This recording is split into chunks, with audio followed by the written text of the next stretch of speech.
Sign up for WynnBET Sportsbook at WYNNBet.com today using promo code BlueWire to get up to $1,000 toward a risk-free sports bet. Offer subject to change. Terms and conditions at WynnBET.com. Must be 21 or older and present in the state where playthrough WynnBET is available. If you or someone you know has a gambling problem, call 1-800-522-4700. What is crack-a-lackin', Hardwood Knocks listeners? I am Dan Favale, coming at you once more without my fantabulous co-host, Adam Brommel, as our team look-ahead train continues to roll on. We are up to the Los Angeles Lakers, whose biggest move of the offseason was signing Wayne Ellington. So we're definitely going to get into that. I had to bring back on Jabari Ali Davis. You can follow him on Twitter at Jabari Davis NBA. That's at JABARIDAVIS NBA.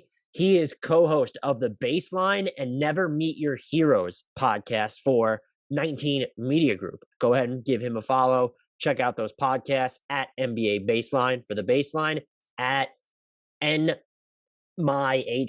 Sorry for stumbling through that. That's at NMYHPOD. That's the Never Meet Your Heroes pod. We have a great conversation. Before we get into it, though, my usual housekeeping notes, my usual please. Keep rating, reviewing, and subscribing to us wherever you get your podcast, por favor. It really helps us out in the charts, and that's how we continue to get this podcast out there. If this is your first time listening to us because you really love the Lakers, maybe you're just a Jabari stan, I'm right there with you. Perhaps you're here on accident, you don't even know how you clicked on this or someone sent it to you. Consider throwing us that permanent subscription, downloading every episode. We do ask that everyone, whether they use iTunes or not, if you have access to it, go to iTunes, search Hardwood Knocks, throw us that 5-star rating, write a review, and you can be as mean as you want in the reviews. We want you to be as honest as humanly possible, just so long as you throw us that 5-star rating, because that, again, helps us a ton in the charts. Follow us on Twitter at Hardwood Knocks. You can follow our YouTube channel. Go to youtube.com, search Hardwood Knocks. We will come up, subscribe to that. And we are also on Instagram at Hardwood_Knocks. Let's get to lots of Los Angeles. Well, first, before we get there, I want to note that because we've had such a podcast backlog, I've elected to publish teams that might do something weird or have more pressing issues going on first. Ipso facto, going and publishing the Brooklyn Nets one right away because of the Kyrie situation, knowing that information there can be dated pretty quickly. With the Lakers, I have held this podcast for almost a week. We recorded before we found out about Trevor Ariza being out 2 months for his right ankle surgery. Please consider that. It doesn't impact the pod wholesale at all. I also cannot remember, that's how long ago it was, whether we recorded this before we kind of found out that Anthony Davis is not going to be starting at center. I think we mentioned that maybe he'll be starting at power forward next to DeAndre Jordan. That is the expectation around LA. So please keep those things in mind as you're going through this podcast. All the information, though, is still very pertinent since the Lakers, obviously, they really physically can't do anything major with their roster, even if they wanted to. They're not trading any of their three main guys in Russell Westbrook, LeBron, or AD. They can't even trade Talen Horton-Tucker because of the contract that he just signed. So there's not, like, they don't have the first of all, most of their rosters free agency, so they just can't make a move. All the information was still pertinent. Sorry for stumbling through that, but let's get to lots and lots and lots and lots and lots of Los Angeles Lakers talk, both short term, near term, super long term. I guess that's three things, but we talk about it with Jabari Ali Davis. Let's get to it. Jabari, thank you so much for coming back on the Hardwood Knocks podcast to once again school me on some Lakers talk. First and foremost, though, how the hell are you? I'm doing all right, Dan. And for one, I don't think I'll be doing any schooling, but I certainly appreciate the invitation again, my man. Hey, look, also, this is your third time because I have a spreadsheet to make sure I don't bother people more than once or twice a year unless I really dislike them, apparently. But this is your third time. So the first two times, I feel like you could be nice. Maybe I tricked you. The third time, it's your fault. Like, you agreed to come back. I'm not going to take responsibility for that. 1,000%. And I actually mean it when I say it. It's an honor each time. You got a great show. And then, look, I didn't realize it was a third. For whatever reason, I thought it was a second. So obviously, it's not a bother. So the Lakers, they didn't really do anything over the offseason, right? It was kind of boring. Yeah, honestly, they just sat around, didn't really make any moves. It was, it's kind of frustrating from a fan perspective. Especially if you're a Kings fan and thought that you were dealing Buddy Hield for a certain fact. Or if you're Buddy Hield. Yeah. That too.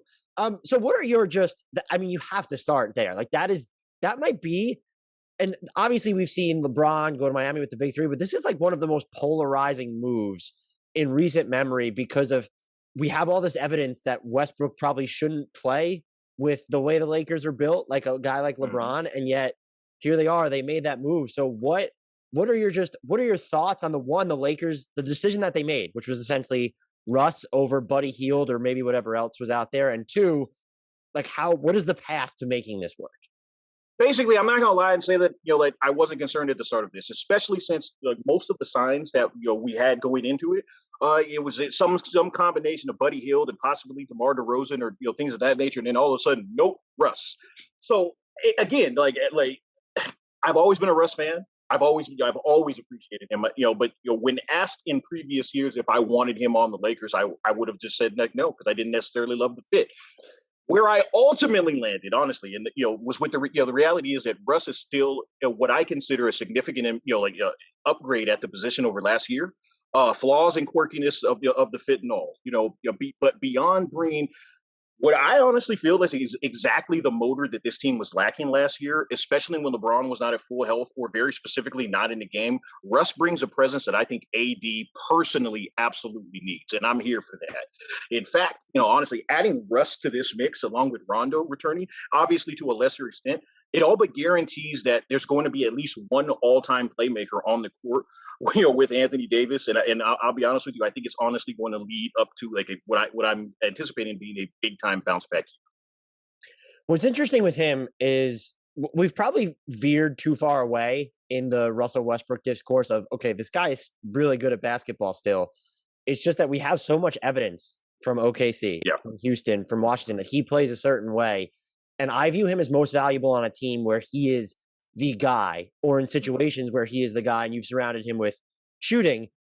I actually don't mind this trade from a regular season perspective because the Lakers' offense was so bad without LeBron these past 2 years. And their half-court offense, even with him, has been shaky at points. And if you replace Russell Westbrook, if he plays every single minute that LeBron doesn't this year, you're a better regular season team, I would think. Washington's offense wasn't incredible last season when Russ played without Beal, but this is a different team. But if you have Russ in the games, if you want to rest LeBron, or just when LeBron is sitting, in theory, the offense should be better. Where it starts to fall apart for me is it feels like there needs to be a material change in either the way that LeBron plays, or more preferably, because less of LeBron should never be the answer. I saw people saying like, what if LeBron was off the ball more? No, less of LeBron is never the answer for me.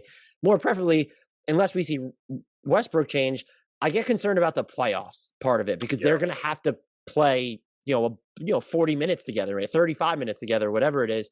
And I don't know how to fit those same minutes with LeBron and Westbrook. I don't know how they work. I'm not going to lie to you that of course that's a concern. And it's funny because even though it's a bit reductive, I often will at least go into the season like considering whether a team is built for 82 versus built for 16. Obviously there are teams that are built built to last regardless. But I do think a lot of times you can place teams like in that category one way or another. With this Lakers team, while yes, I think they are set up, to match up favorably, kind of like across the board, regardless of the matchup, it will be a very interesting adjustment. Because like you said, the evidence is there. It isn't like, while Westbrook is very, still very much effective and still, and obviously showed last year that he can, have an impact on some winning basketball, or somewhat of winning basketball. It would be foolish to say that, just heading in, it's going to be perfect, because no, like Frank Vogel and his coaching staff will have their work cut out for him. But like, the old adage, they knew that job was dangerous when they took it. They knew what they were signing up for with Westbrook. So hopefully it doesn't, honestly, for Lakers fans, hopefully it just doesn't backfire. They made many other moves aside from Westbrook. And so just looking at like viewing the other additions in some, because we just don't have the time, it would take a year to go through every single one of them. Which player, 2, 3 players, who do you think ends up being the most important or most impactful for them? Again, just beyond Westbrook. Yeah, and it's funny. Like in the pre-show, we could kind of alluded to like just how much they've done. If you really think about this Lakers front office, the last 4 consecutive summers, they've like swung for the fences in a lot of different ways. Obviously 4 years ago they get LeBron. 3 years ago they get Anthony Davis. A couple or 2 seasons ago we'll say, because it wasn't 2 years ago, but 2 seasons ago they made all the moves to bring in Schroeder and Trez and all that, and they've honestly circled right back and done it again. Obviously everything being centered around AD and LeBron. But while I definitely like the Westbrook addition, allow me to go on the record as saying, like, I think Malik Monk could prove to be one of the best acquisitions of the summer. Honestly, he's in a deep mix of talent. So we'll have he's going to have to find his way into a prominent role within the rotation. But honestly, if he can just simply knock down open looks, fill open spots, fill lanes, this feels like a situation where he could where he could routinely sneak you like maybe the high double digits, and honestly find a way to be a difference maker. But let's be real, he's going to be competing with the newly re-signed THT and other guards for those minutes. But I get and some other guys, like you mentioned, they made a ton of moves, but in a weird way, sort of what I wish that we would have been able to see from a consistency standpoint. I think Bazemore's addition could bring what we wanted to see from Wes Matthews, and that's not a knock against Wes Matthews last year, because he did finally find a shot, and he found ways to be impactful. But just with them going out as early as they did, he wasn't able to to make quite the impact that some of us would have liked. The Bazemore situation, I think could add to that. So I'll be honest with you. What Vogel has shown during his tenure here, and quite frankly, I don't know that I paid as close attention to his rotations when he was in Indiana. But what he's shown here is that he's not afraid to mix things up. He's not afraid to move folks around. He's not afraid to kind of work guys in and out of the rotation and into more significant roles of prominence. And honestly, it's usually based upon what type of consistent effort they give at the defensive end. So for guys like Monk, guys like Bazemore, guys like THT, all of them are going to have the opportunity to shine. It's just really going to be like, who are going to pick up the defensive principles and honestly, put in the work on the perimeter. You saying that just made me remember that Wesley Matthews did not sign with the team this offseason, as far as I know. Maybe I missed that, but I don't think he did. Yeah. So the Malik Monk one is very interesting because that dude can shoot. I feel like he can make quick decisions on offense where maybe you don't want him being responsible for actually generating the offense. But if you put the ball in his hands, there are other things he can do than just shoot. Like he can put it on the floor. And I've said this, I think it's a wildly unpopular take. He's terrible on defense, but I feel like he can defend up for his size. And so if you're facing matchups where you can hide him on a bigger player that's maybe not as mobile or isn't going to attack, that could probably help you get by with more Malik Monk minutes. Also, a critical part of that is you probably want AD at the 5 in those scenarios so that there are bigger players to choose from. And it sounds like AD will play the 5. So I'm totally with you on the Monk front. The Bazemore one is just, I think this team, when you looked at it last year, even when they had Wes Matthews, when they had Kuzma, when they had KCP, it was like they could just use more 3-and-D wings. Just surround LeBron with them. Kent Bazemore, I've thought, is like always been a little bit overrated on defense and underrated on offense, but like he defended fine last year with Golden State. So, and that archetype of player on this specific Lakers team, like it's Kent Bazemore. Like you go up down their roster, it's like, okay, well, who are their 3-and-D wing type players? And it's Kent Bazemore. I guess LeBron falls under that mold at this point, but it's him and LeBron, and that's it. But you know what the crazy thing, and look, and again, while I appreciated Vogel, during his tenure, in the Eastern Conference, I didn't recognize how much of a defensive beast that man was, and I guess I should have. Because he turned. What's my big man's name? Roy Hibbert into an all-star, all-star level and all defense, level player for a couple seasons. But to be honest with you, the reason why I'm less concerned heading into this year, at least from the defensive side, well, one, AD at the 5 that's a game changer. It just is on both ends, but significantly on the defensive, the pressure that he can apply, both around the perimeter and obviously as a rim protector, and even as a weak side defender at the 5, it it can't be overstated. But the main reason why I'm not as concerned is even with AD out, even with LeBron out, for significant stretches of last year, the Lakers were, that coaching staff was able to put together, if I'm not mistaken, I do not have the statistics right here in front of me, but to be honest with you, I feel like you'll correct me because you probably have them.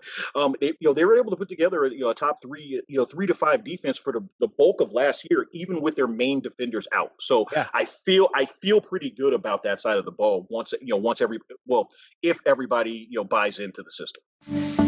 Shopify is the all-in-one commerce platform to start, run, and grow your business. Shopify gives entrepreneurs the resources that were once reserved for big business. So upstarts, startups, and established businesses alike can sell everywhere, synchronize online and in-person sales, and effortlessly stay informed. Scaling your business is a journey of endless possibility. Believe me, my fishing company that I started 5 years ago with my best friend Aaron called Woo Tungsten. Actually, it's pronounced Woo Tungsten because that's the sound you make when you catch a giant fish. Woo! We started this company 5 years ago, November of 2016, and we've been on Shopify since day one. We sell tungsten fishing weights, and our business would be nowhere close to where it is today if it wasn't for Shopify making things so incredibly easy. And like mine, Shopify powers over 1.7 million businesses from first sale to full scale. You can reach customers online and across social networks with an ever-growing suite of channel integrations and apps, including Facebook, Instagram, TikTok, Pinterest, and more. You can gain insights as you grow, and they have detailed reporting of conversion rates, profit margins, and beyond. More than a store, Shopify grows with you. This is Possibility, powered by Shopify. Go to shopify.com/Blue Wire. That's all lowercase for a free 14-day trial and get full access to Shopify's entire suite of features. Grow your business with Shopify today. Go to shopify.com/Blue Wire right now. That's shopify.com/BLUEWIRE. Shopify.com/Blue Wire.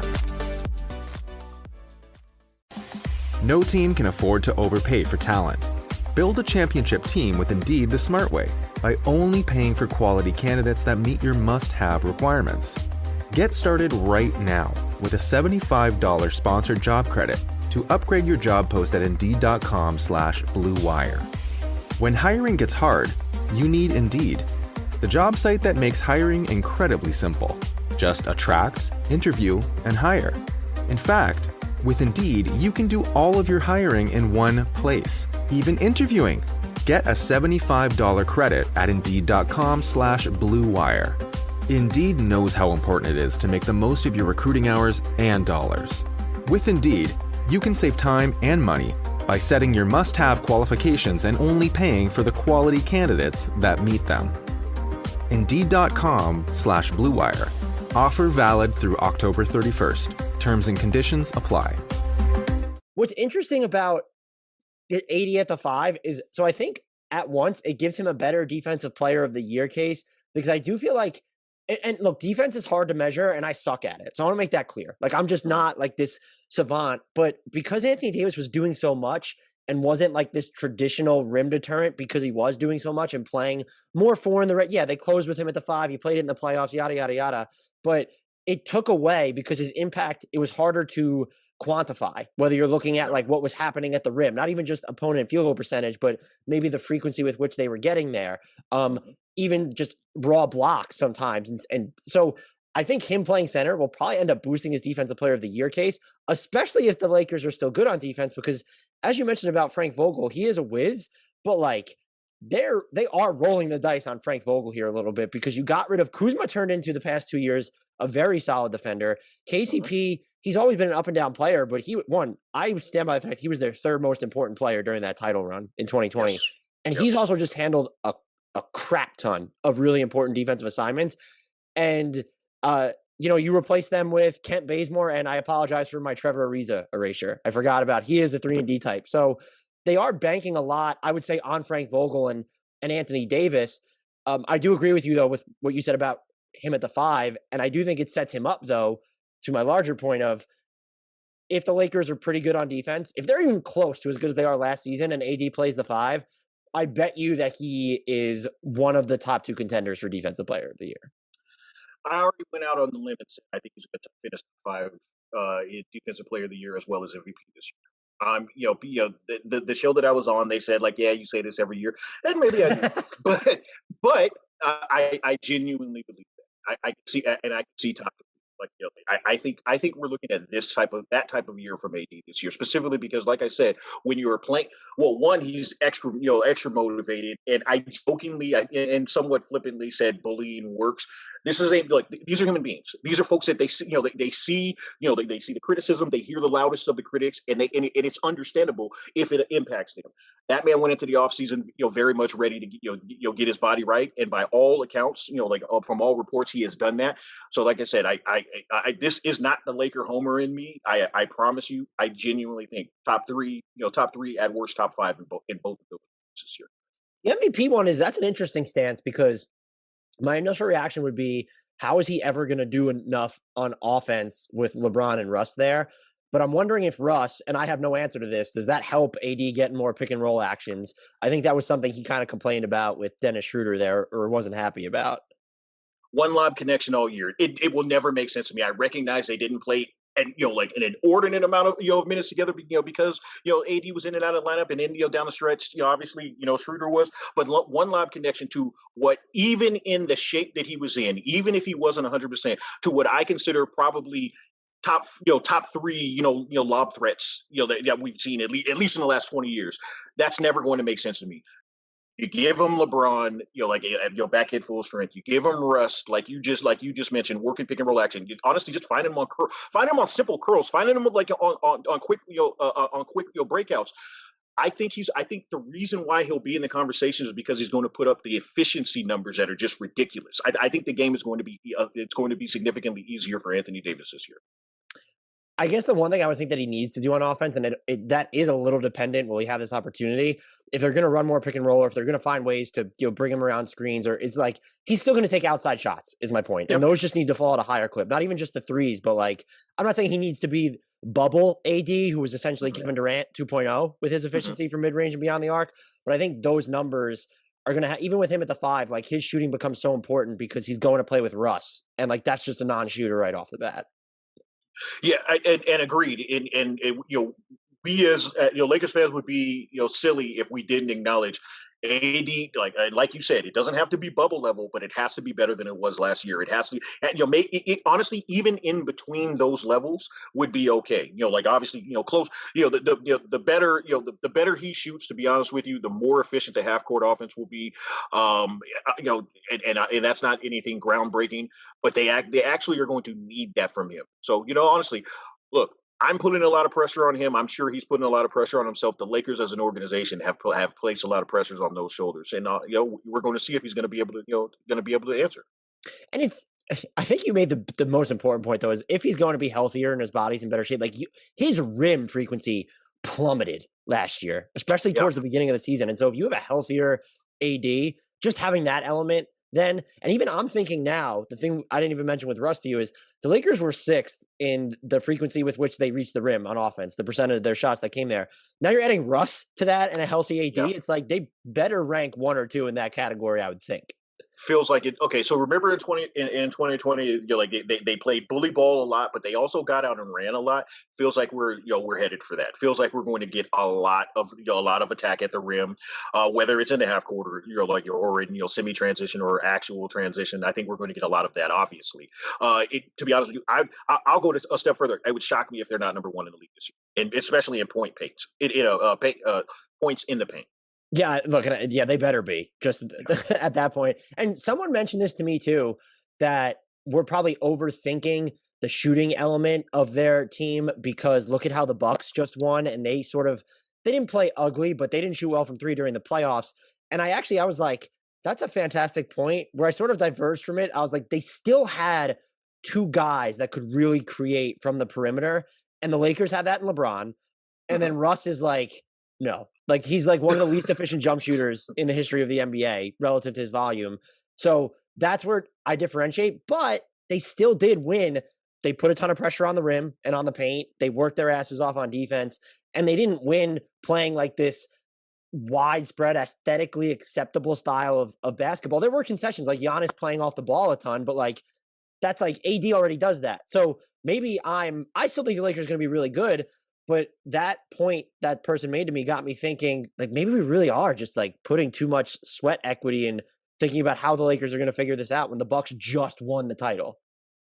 It was in reference to something else earlier, but you kind of said like we overcorrected. Oftentimes we do that. We're all reactive. We all think like, oh, okay, since this team won it, it's going to be done like this forever. When obviously we've been watching basketball long enough to know there are multiple ways that you can win. Like with the league transitioning a certain way, is it important to at least keep up with the Joneses in to a certain degree? Yes, but if you are really, if you're you're darn good at what you do, you're free to curse. You're fine. You can still be effective. You know me. Like sometimes I let them loose. So like I try to be respectful of other people's show. But honestly, if you're really good at what you do, you're going to find a way to win. And I think the Lakers are going to be really good at what they do. Like and outside of the shooting. And honestly, just like in 2020, if the shots are falling, you can say goodnight.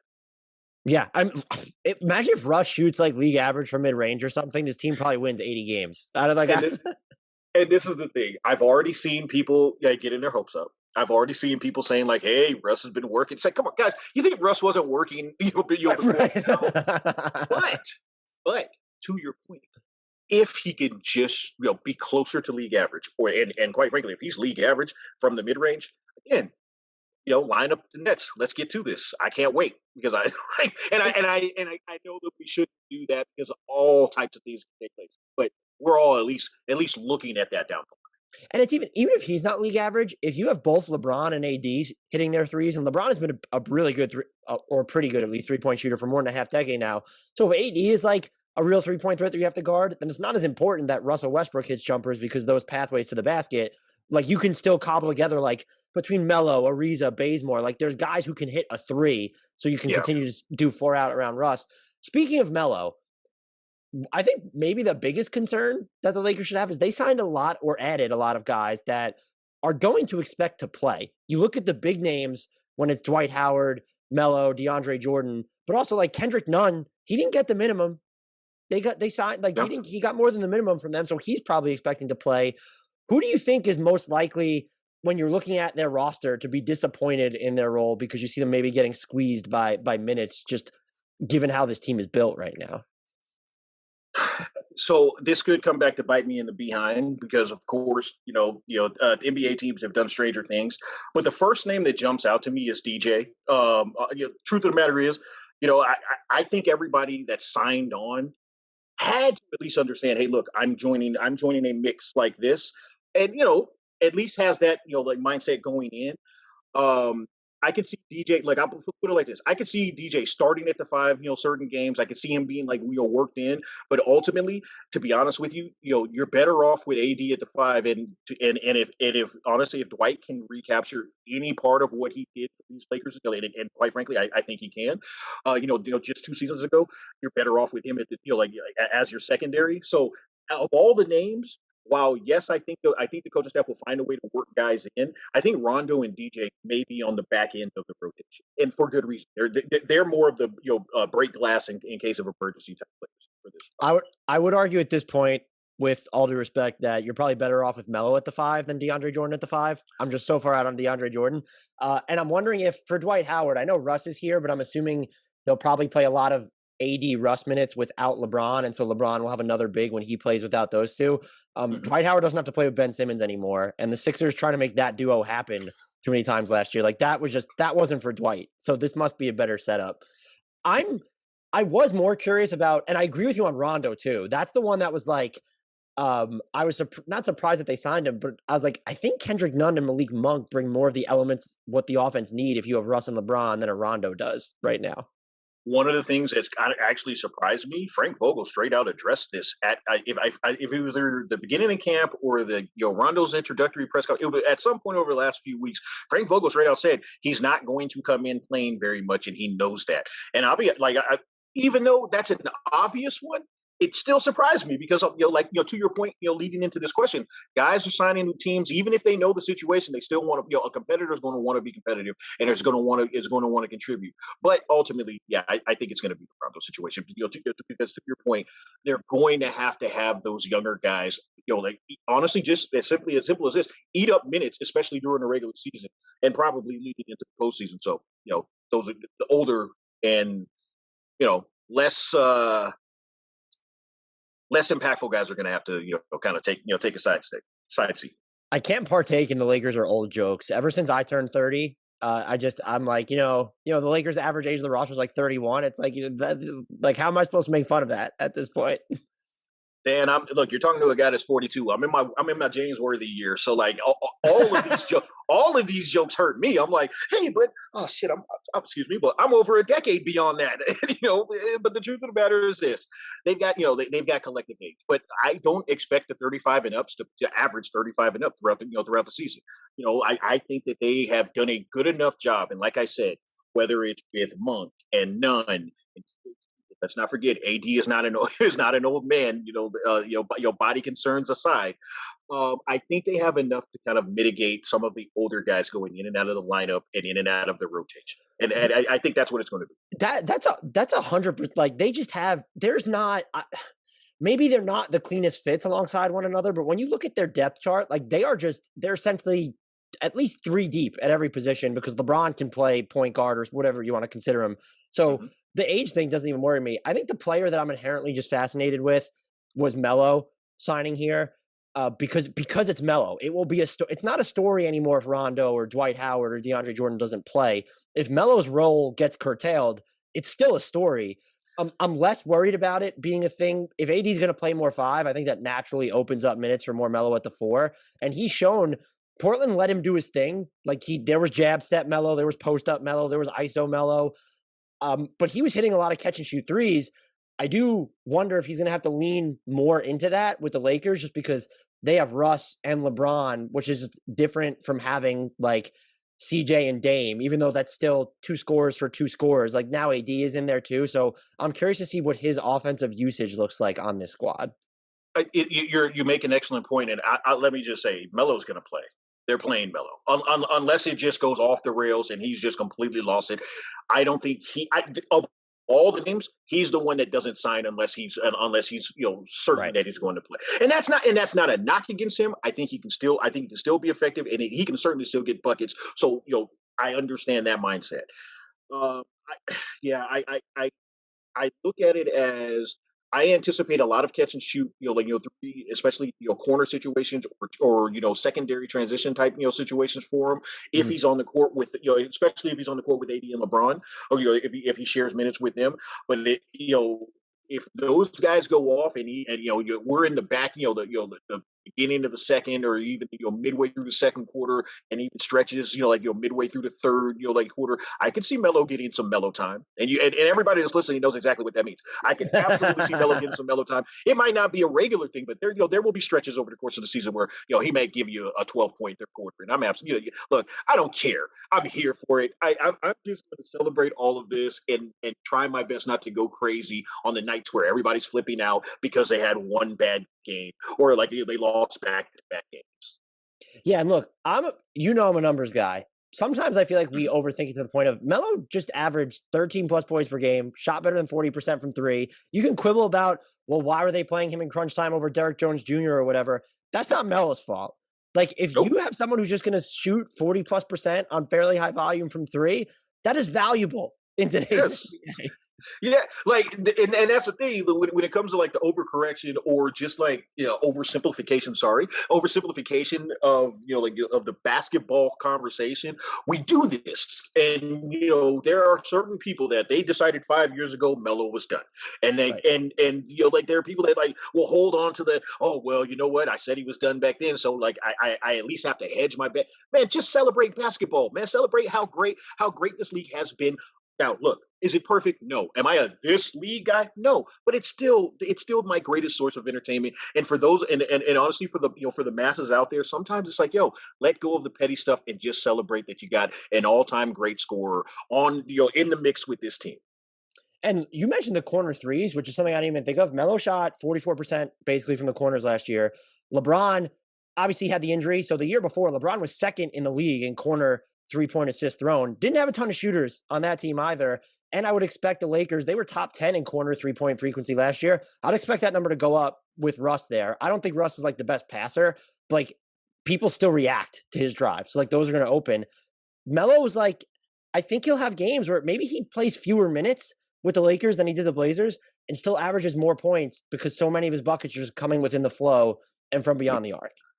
Wouldn't shock me if that man averaged 15 points a game this year. And people are going to be like, oh, come on. I would not shock me for that exact reason. Wide open shots, wide open looks, easy, like I said, whether in the half court or in, semi-transition, I could absolutely just see him being the trail guy, like in certain situations. Woo, woo. Knock that right down. And I'll be honest with you. I could be dead wrong about this stuff, but I almost anticipate this being the case. I would, if this were like Melo leaving Houston or OKC and going right to the Lakers, I would get the concerns, but after seeing him in Portland, I'm like, he came off the bench last year. Like this isn't going to. It probably won't be an issue to me. We've already talked about how you think that they'll, with AD at the 5, the defense will be able to hold, but they did trade away 2 of their most important like perimeter defenders in Kyle Kuzma, KCP. Do we now think that THT is going to get? And they did pay him, which is the other thing that informs this. Is THT going to play like a real meaningful role for this team heading or this season? Excuse me. To the point you just made, they certainly paid him like they believed like in him coming into this year. And I've been a supporter of his, and I've always been intrigued by the measurables and honestly, like especially when he came in the league, that he was a little bit Charles Barkley built. You know what I'm saying? And but as a wing player, as a Charles Barkley built guy, that has always been a Charles Barkley comparison. That I'm always going to kind of favor those types of guys. But yeah, part of me has to believe that they anticipate him taking a step from an all around perspective, and what could really project him to that next level is specifically locking in defensively with consistency. Like he's got quick enough feet, he's got quick hands. His reaction time is good. He's ridiculously long reach. But, he does get caught ball watching. And you know what? You didn't bring that up with Russ, and I appreciate you because what's going to tank this team's perimeter defense is the guards and wings ball watching. I'm hoping that they can get that under control. And from THT side of things, they're going to absolutely need him. Yeah, Russ is. People like to think that Russ is good on defense, and he's like he can make doing nothing look so exhausting on defense. Is the best way to frame it. And there are points where he just feels like he's chilling, so he's not putting that much effort into it. But all right. Let me quote the great 21st century philosopher Russell Westbrook. Russ trick y'all. Look, I love Russ. I love Russ. And look, he can dive in passing lanes and get steals and pick people from behind. And yes, he still does that. But to your point, I want him to be I'm hoping that he's more focused on that side as opposed to focusing on simply being disruptive. With THT specifically, what do you think needs to happen on offense for him to ensure that he has the role? Because he gets to the rim a ton, but he wasn't really a good finisher there last year. And we all know the stuff about his jumper. But look, he's shot over, and I feel like this is the quintessential THT stat comparison. He was under 37% on all jumpers last year. He shot over 50% on fadeaways. And that's just his game in a nutshell. It's so herky-jerky and quirky. That's that makes sense. But what can he do, or what do you think needs to happen on offense for him to solidify his place in a rotation that's very veteran heavy otherwise? Find sweet spots, and this is not earth-shattering analysis. Find sweet spots and knock down open shots, because on this team, look, we as much as people talk about the spacing is going to be an issue. Well, it's not going to be an issue for him. He's going to have space to operate. He's going to have space to he's going. It's just not a disrespect to him, but if you have to choose someone to drag off of or someone to sag off of, it's going to be him. So sometimes it's going to be as simple as if they completely lose sight of you, fill that fill that space and you're going to be found. Whether it's honestly, whether it's Russ or LeBron or even AD from the from the high post, someone's going to find you on a backdoor court or on a curl. And if you get the opportunity to knock, for open shots in the corner or open shots up top, you got to knock them down. You and I know that, we can go, take deep dives into sometimes it's just a make or miss league. THT, you got to make your open shots. He did post a workout video of him working on his corner three, and I will never read into those unless it's apparently Furkan Korkmaz's like MVP hype video, whatever. I don't know if you saw that. That was hysterical. But I did. his THC's release, I will say, looked quicker on those. And if they're gonna have him in the corner, I mean, if he even shot like just 35% from the corners or something, that ends up being like this massive game changer for LA. It opens things up. It means that, I'll be honest with you, it means that he earns himself a really nice upgrade, even though he just got paid. Honestly, what it means is he elevates himself to that 3-and-D type guy. Like I said, if he can focus on the defensive end and just knock down that shot, it places him at another plateau. And even though, kind of like you said, I know what's coming up, like in the thing, it probably puts him in, in the stratosphere of like, oh, okay, opposing GMs, that's who we're going to ask for if the Lakers come calling for anything, at the deadline. Look, Lakers fans thought he was their Damian Lillard trade bait at one point. So I hope so. So the funniest thing is, like, look, Lakers fans get criticized, which, we deserve it in a lot of ways. But a lot of times it's like, well, they think they're going to get everybody. Yeah, you know what? Sooner or later, a lot of times it does take place. I'm not saying that THT was going to get you Dame. I'm just saying that it's, not all of the trade packages and trade ideas are asinine, because I saw a lot of folks saying the same thing, like, oh, they'll never get AD for those guys. And I sat there quietly. Honestly, saying they're going to end up taking that deal because that's the best deal. Even though people, like at the time that the younger players were on the Lakers, nobody wanted to acknowledge that they had any skill whatsoever. But it always kind of made sense to me. All I'm saying is this: it's not going to be for Dame, but if the Lakers do swing for the fences or do, try to step into a trade, it's probably, he's probably going to be the principal figure in it. Yeah, look, and it's the extremists that are the problem here, where it's the Lakers fans that think you've given away so many picks. Like, you can't just trade Talen Horton-Tucker and salary filler and get Dame. Like, that's the frustrating one. And there are the people, though, because of that subsection of Lakers fans, there are the people who cover the league or they're fans of other teams that just automatically think anything the Lakers offer is dog shit. The AD trade, like what people thought of like Brandon Ingram and Lonzo Ball and Kyle Kuzma at the time, and even though he wasn't involved, was just like, this, maybe if you thought there were better packages out there, fine. This was not like, and the picks they gave up, it was not like a terrible offer. So there's the extremes of like, this player plays for the Lakers, so he's automatically overrated. But then there's also, we're Lakers fans, like we're just going to get whoever we want for salary filler.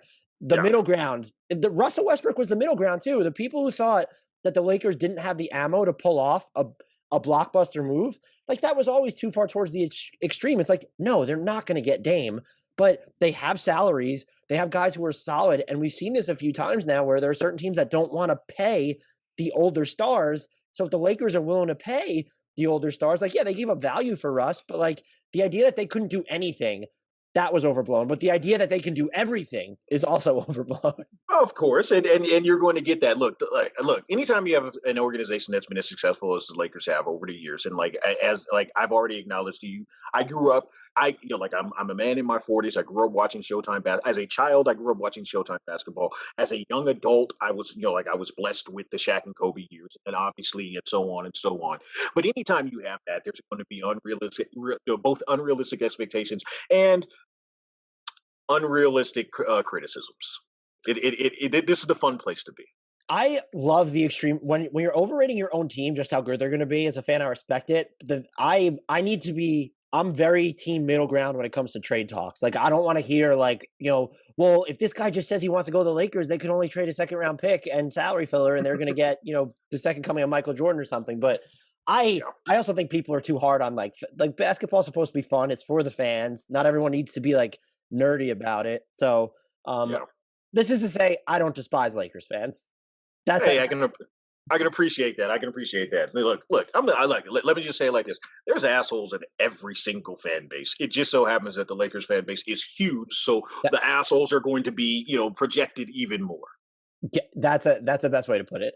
So to wrap up sort of this discussion about their defense, they were second in points allowed per possession last year outside of garbage time. Where do you still think that they'll end up being like, let's say, a top 7 defense this year?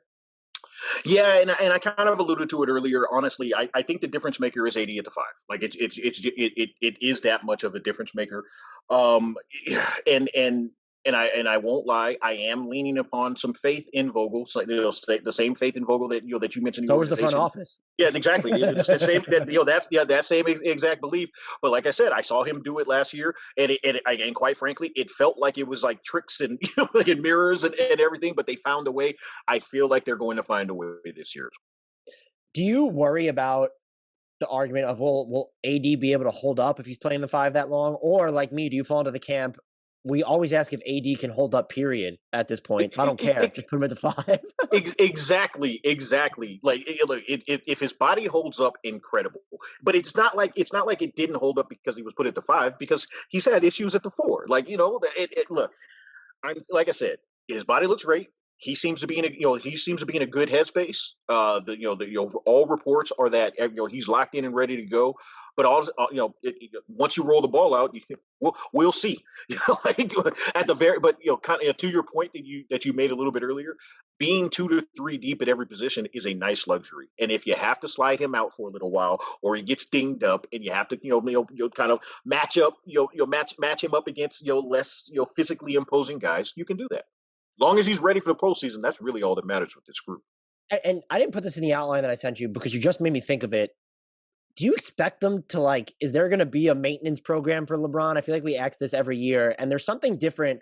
I would say maybe if he doesn't want one, he won't get one. But there's just something different about saying it's LeBron's age 37 season. That number just feels like I don't know what it is about the number 37, but I look at that and I'm like, that dude's so close to 40. Like it would be nuts if they don't have it in mind. But the point that you just made, if he wants one, he'll have one. If he doesn't want one, he won't have one. I think he's intelligent enough to recognize. Well, I shouldn't even posit in intelligence. I think he can see the forest beyond the trees to say, like, okay, I may only, I don't know how many of these runs I have left, so I have to be ready, for the postseason. Specifically coming off of the postseason that they just had, where both of them were dinged up, and they really just never had any chance. It would be crazy for him to say, "Nah, I'm good. 37 minutes a night. Let's go." Like that. That would be crazy. I'm hoping that they're in a position to where it's not even a consideration, because he doesn't have to play down the stretch of a lot of quarters. I think I'm thinking too much about the Russell Westbrook acquisition, but if they weren't going to do just something different, like maybe it's okay, LeBron's not going to play more than 34 minutes in the regular season ever. I feel like maybe they wouldn't have been invested in a Westbrook trade, because I think he gives you a pathway to doing that. Like the non-LeBron minutes that's what every team has struggled with basically since LeBron came in the league. And if you could win those, maybe it provides you more flexibility that LeBron just really hasn't had before. Because even the Cleveland minutes with Kevin Love and Kyrie and no LeBron, they were mostly crap. There were stretches where they were fine, but they were mostly bad without him. If you can win the non-LeBron minutes, I'll be honest with you, I could absolutely see him being very happy playing 32, 33 minutes a night and being ready to go, ramping it up. And with seeing that number increase in February and March and being ready to go when it comes to the postseason. We've reached the cookie cutter portion of this podcast where I ask these questions on every look ahead. What is this team's biggest weakness right now? I think we've probably already touched on it, maybe even stomped on it a little bit, but it's perimeter defense, and anybody that says otherwise is crazy. While I feel confident that they'll be able to put it together, heading in, the biggest question is perimeter defense. You can't lose 3 or 4 of your top perimeter defenders, and whether guys are going to fill those roles or not. You can't lose that and then just say like, oh no, it's going to be fine. I think it will, but that's the biggest question mark at least headed in. Yeah, and I could understand, because LeBron's been so good defensively the past 2 years. If you wanted to say it's their shooting, I guess I would understand, but it's like you actually have guys.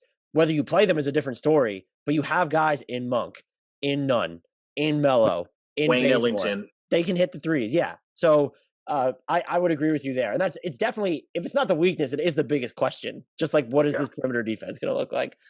Sure. As of right now, and this can change, of course, as the season actually happens, we get more information, storylines develop, yada, yada, yada. Who would you view as the most likely player to get traded from this team? See, and this is the thing. Let me preface this with, I'm not advocating for the guy to get traded, but I already alluded to this. For Lakers fans out there that get very, very sensitive if you mention any of the young players, because that does happen, and I get accused of all types of stuff in my DMs and on my timeline. THT is probably the most likely, specifically because he's probably the most attractive young piece that's already locked in for a decent, for a decent rate that also can, has potential to take that next step. So I don't think that's going to happen. But if the question is who's most likely, it's probably him. And look, the other thing here is like they're not trading LeBron, AD, or Russ. Yeah, and you get to the stage of, well, how are they matching any salary? THT is now the 4th highest paid player on the Lakers. Like exactly.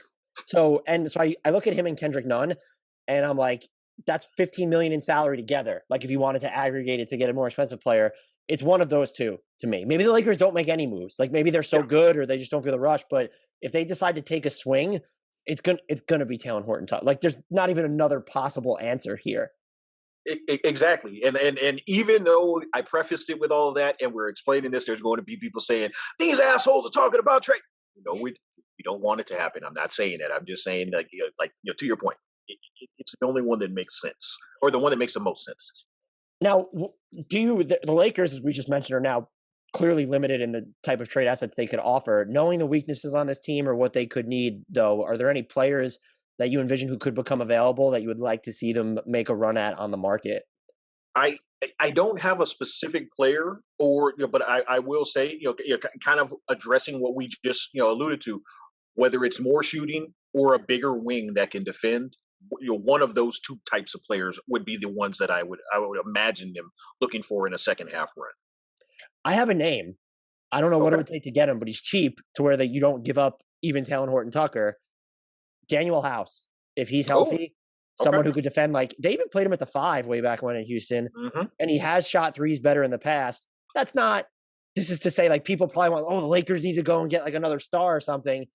This is a team that needs to put bows on the way that they're built. He seems like the perfect type of acquisition. I don't know what it costs to get him, but he's in the final year of his deal, coming off an injury plagued campaign last year, and the Rockets have so many bodies because they added like 1 trillion first-round draft prospects this summer. That's a name that if I was the Lakers, and I would name him for a bunch of contenders, but if you're the Lakers specifically, you look at what you need, that's someone I'd zero in on, or at least keep an eye on.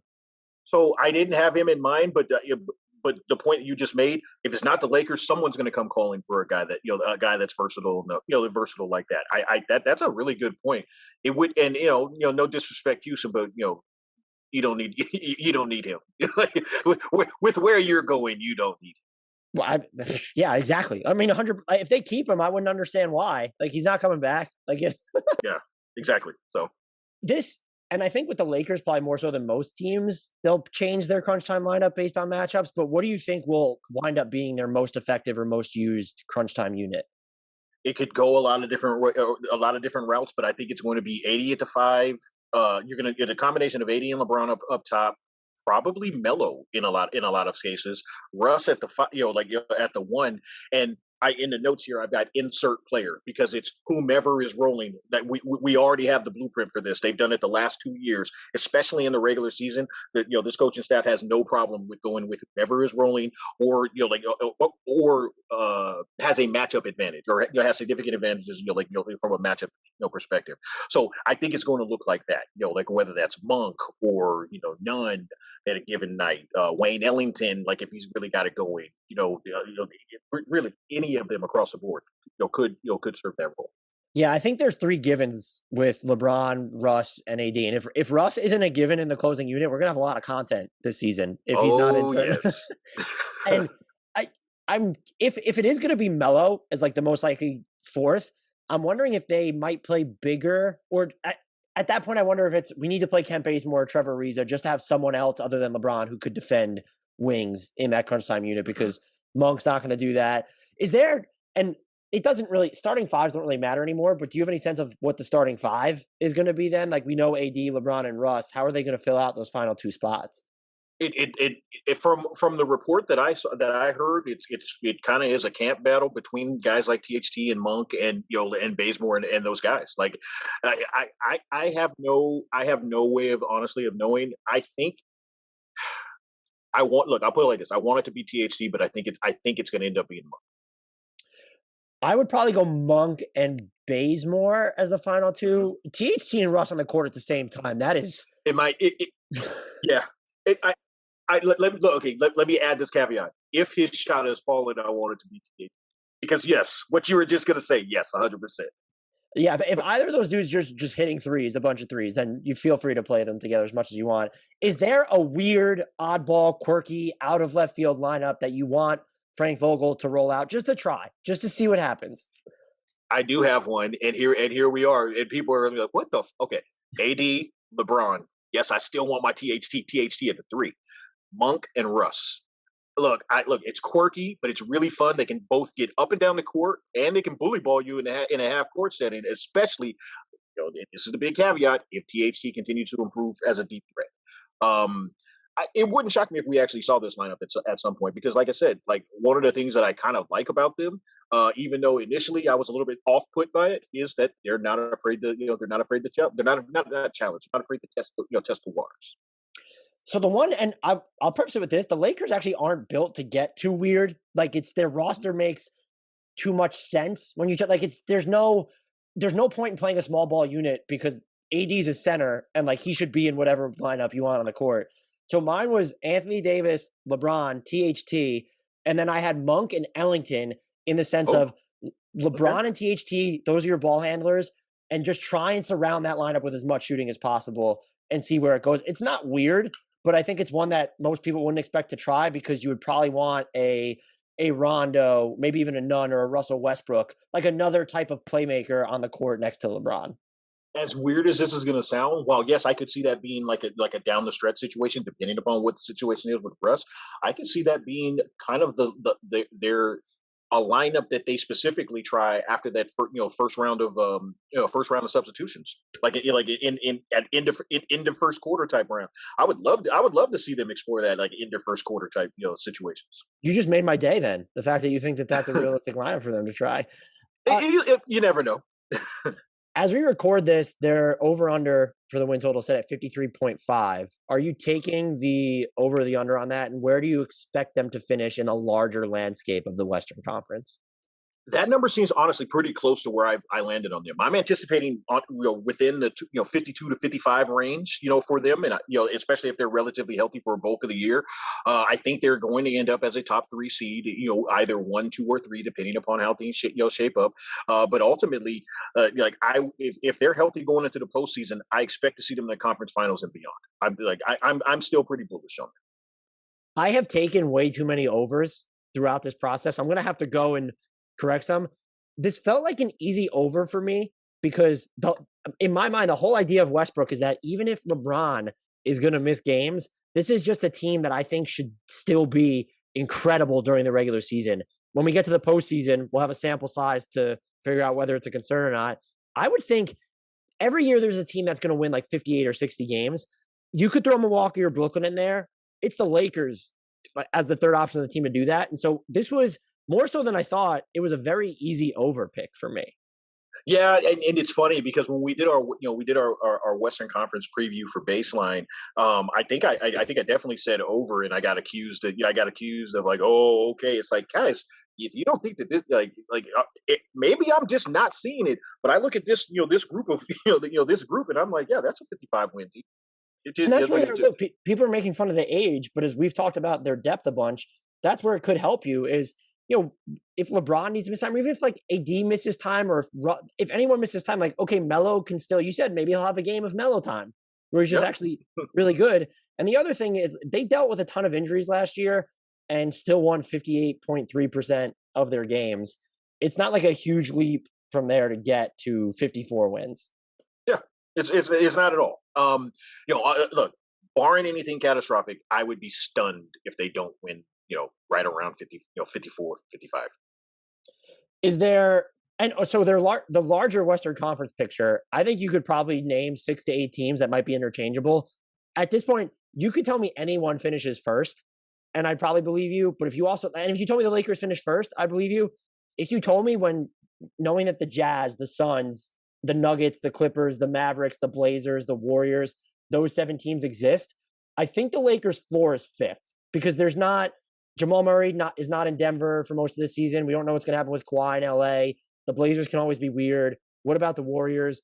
I think you could reasonably talk me into like 5 or maybe all 6 of those teams being better than the Lakers, but too much stuff needs to go right for some of them. And so I think the Lakers' floor is 5th this year. Again, unless something catastrophic happens to them. Yeah, I'm right there with you. Worst case scenario outside of catastrophe. That 4 range. But honestly, maybe I'm just too bought in on Russ. I just don't see it. I just don't see him dropping below 3. Like I think they'll be that good. What's tough here is I don't think there's any team that you can guarantee me is going to have a better regular season record than the Lakers in the West. It's when you get to other teams. Let's use Denver as an example because of the Jamal Murray injury. I would probably say the Lakers, Utah, and Phoenix are in front of them. But when you get to the Utah, Phoenix, and the Lakers, those are the 3 teams that I keep thinking are going to finish top 3 as of right now. I don't know which one's going to be. There's nothing definitive about the top of this year's West. And that's so wacky in kind of a beautiful way. It makes me very much look forward to the race this year. I'm absolutely here for it. I saw a lot of people, initially saying like, "Oh, Phoenix is going to be like Miami, last year where they, they have a drop off." I don't see it. I think they're going to be. I think they did a good job in the offseason, not just solidifying things and re-signing the guys they needed to bring in. I felt like they did a good job with that roster kind of across the board. They're going to be competitive. Same thing with Utah. They're absolutely going to be competitive again, outside of anything wacky taking place. So yeah, we're on the same page. Like all 3 of those to me. I would put I'm not saying there's a huge gap between the rest of the group, but I would say I think there's a little bit of space between between the other teams. So I think they could be interchangeable. Yeah, if you told me Kawhi was going to play or Jamal Murray was going to come back in January, I might be inclined to reopen the discussion. The actual biggest wild card to me are the Mavericks because the Luka Doncic plus shooting model. I don't know how far it gets you in the playoffs. That could end up obliterating people in the regular season just based off what he's done. And if you get a better version of KP, maybe they're the team that crashes that. But when I go to do my standings, and I haven't finalized it yet, I think the Lakers will be in the top 3. I think their floor is 5th, though. That's just where I'm at right now. Yeah, I got you. Look, I'm going to selfishly, project. God, I would love a 3-6 Lakers matchup, Lakers Mavericks matchup to start things off. I want every parts of that. I want all. Look, a lot of people, when it comes to their team, they want the easiest path. Look, while yes, of course, I'll take an easy title. I also want the drama. Give me a matchup like that. As funny as it's going to sound, I don't want Lakers Warriors in the first round. I want Lakers Mavs in the first round. I want all parts of Luka. The league office is going to be doing all sorts of unspeakable things if they get a LeBron Steph or LeBron Luka playoff series whenever. That is like there's going to be an orgy in the league office if that happens, one or the other. The LeBron Luka stuff is fun because they did play each other in the playoffs in the bubble, right? Or am I just maybe they had like an epic performance? No, no. The Clippers. Mavericks, that's what they lost. The Mavericks went out to the Clippers. Yeah, if I'm not mistaken, they both years they've lost to the Clippers, right? Yeah, they did. You're right. And I think there was a game during the regular season. It was pre or mid pandemic. I don't know what it was. That was like Luka Doncic's. He was already a star, but I don't even know if the Mavericks won, but him and LeBron were going like back and forth, and I think the league would love that, maybe even more than LeBron Steph. I think there's a chance LeBron Steph is just like too polarizing, but Luka's profile is so far on the rise, and because he's the future of the league, where Steph is basically in the same era as LeBron. I don't know. I guess would the league office prefer Mavs Lakers or Warriors Lakers? I guess Warriors Lakers. Probably. I think the smart ones is Mavs Lakers. The old school folks that would still have and rest in peace. The Stern. The best finals matchup is Lakers versus Lakers mindset. They might want Lakers Warriors, but the smart folks because the smart money is moving forward. Look, we'll take Lakers Warriors. We'll take that. You know what I'm saying? Like it's not. I'm not poo-pooing the idea, but I would just prefer to move towards the future. And honestly, I'm absolutely here for that. Do you know which fan base or who specifically should be excited about a Lakers Warriors matchup? Warriors fans, because it means that the Warriors made the playoffs, which I'm not entirely convinced that they're going to. So that's why if you're the Warriors fans, you should be happy about that. I'm sorry, Clay's not coming back till January. Are you going to rely on Wiseman still coming off you guys were terrible with Wiseman. He's still hurt. Yeah, and so he's not even healthy coming in. Yeah, right. That might actually help them. Unfortunately, they were so bad with him last year. Now he hasn't had a training camp or an offseason to get better. It still feels like it's iffy there, but not a Warriors podcast, obviously. Is there anyone or anything about this team that I have not asked you about that you believe needs to be covered? No, to be honest with you, I think we did cover a lot. I mean, of course, there's going to be somebody just listening and saying like, honestly, they didn't really explore the Wayne Ellington pickup enough. But truth of the matter is, I think we all know what this is. This is a highly talented group that obviously the ceiling is the ceiling would be a title, but and to your point, you'll say things don't necessarily go as great as as I'm anticipating. It could be as low as a 4 or 5 seed, but either way, there's going to be drama there, and it's going to be it's going to be a fantastic watch. Yeah, we apologize to Austin Reeves' family for not talking about him on this podcast. Shout out, major oversight. Shout out to the greatest nickname that I've seen in recent times, Hillbilly Kobe. I'm not going to lie to you, HBK2. HBK2. I actually feel remiss that we did not acknowledge him. So thank you for bringing it. This HBK2 erasure will not stand. So thank you for bringing him up. And look, now we talked about it. And look, his response to about is he more Hillbilly or Kobe? And his response to it was just perfect too. Like that was just fantastic as well. I'm absolutely I'm here for fun, man. I know we try to be serious about this stuff a lot, but honestly, I'm here for fun. I'm here for jokes. I'm here to celebrate the greatness of of NBA athletes, and that's the vibe that I'm going for. So I'm more Hillbilly Kobe reaction, less oh, if this, never mind. I was going to throw some shade at my former host, but I won't. Shout out, Josh. Look, at the end of the day, and I do take my work seriously when I'm up against a tight deadline, but I try to remember not to take my actual self too seriously. We cover a fucking game. It's not, this ain't life or death. It's basketball. It's a game. It's meant to be wear fun. Jerseys. They wear jerseys to work. And if you really think about it, and I don't mean to dump all over, I mean, it's my livelihood. I work full-time covering the NBA. People get paid millions of dollars to put a ball in a basket, and what they do is impressive. But it's like, this is a game. This should be fun. And I get that fans are passionate. The irrational takes are what drive. Like, that's part of fandom. But this is supposed to be fun. Like, this is not, I'm not operating on it. I'm not a heart surgeon. I'm not doing that. I'm not a lawyer. I'm not doing anything that's actually, if I stop doing what I do tomorrow, guess what? The world doesn't notice. It doesn't change. It doesn't mean a thing. We should be having fun with this. And I would notice. But, to the larger point, true. It's true. That's why I keep doing what I do, because I know that Jabari would notice. That's the reason I keep going. I'm like, wait a second, time out. Wait, where's Dan? Where is Dan? He has not put an episode out in over a week. That's not like him. What the hell's going on? Jabari, are you able to tell our listeners where they can find you on Twitter and all your work? Yes, as I always do. Thank you very much for the opportunity. I mean it when I say it. It's always a great time talking talking hoops with you. So I hope that your spreadsheet tells you that it's never a bother. Please reach out at any time. I'm simple, Jabari Davis NBA on Twitter, 19mediagroup.com for the group that I am that I am associated with, and that I'm proud to be a member of. That's probably your easiest bet. Yeah, and he's a great follow. And for anyone who actually likes me on Twitter, Jabari has influenced me on Twitter, because we had a conversation, I don't know if you remember, like a year or something ago, where it was after I turned 30 and I felt that I couldn't make jokes on Twitter anymore because it was being too immature. And you were like, look, you just got to be you. I'm 40, whatever you were at the time. So my snarkiness has not changed. I have not stopped tweeting, in part because of what you said. So you are helping pollute people's Twitter timelines by having emboldened me to continue tweeting the way that I do.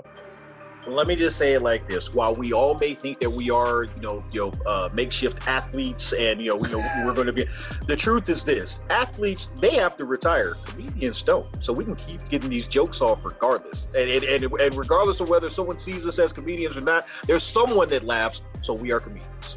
That's the best way I've heard it framed. Jabari, thank you so much for coming on. It's always a blast talking to you, and I think, as you know by now, I'm going to come calling again. Please do. Thank you again.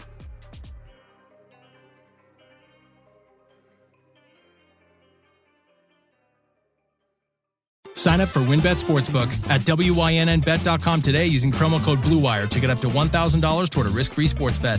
Offer subject to change. Terms and conditions at WynnBET.com. Must be 21 or older and present in the state where playthrough WynnBET is available. If you or someone you know has a gambling problem, call 1-800-522-4700.